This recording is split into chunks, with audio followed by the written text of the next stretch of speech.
Yaradan tək, yeganə və birdir anlayışıdır və biz özümüz bu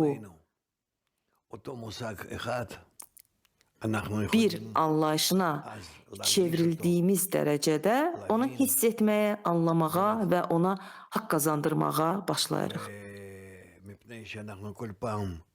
Biz hər dəfə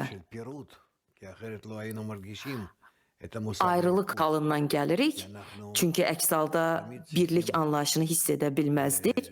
Biz daim işığı qaranlıqdan görməliyik. Yalnız ziddiyyətlərin müqayisəsi vasitəsilə biz həm işığı, həm də qaranlığı hiss edə bilərik.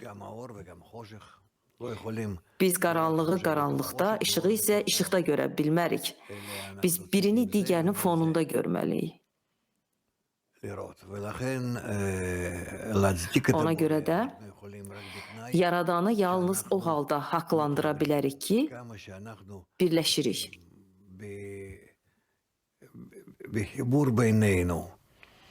Nə qədər çox birləşsək və əlaqə anlayışını açsaq, o qədər də Yaradanın yaradılışda etdiklərinə haqq qazandıra bilərik. Yaradılış, yəni onun xaricində olan, ondan kənarda olan deməkdir.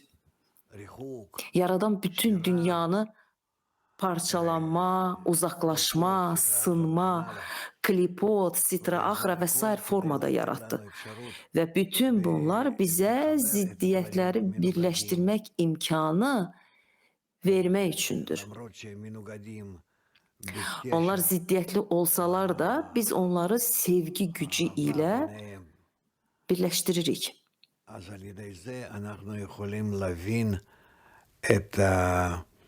Və bu zaman birləşmənin mahiyyətini, yəni Yaradanı dərk edirik.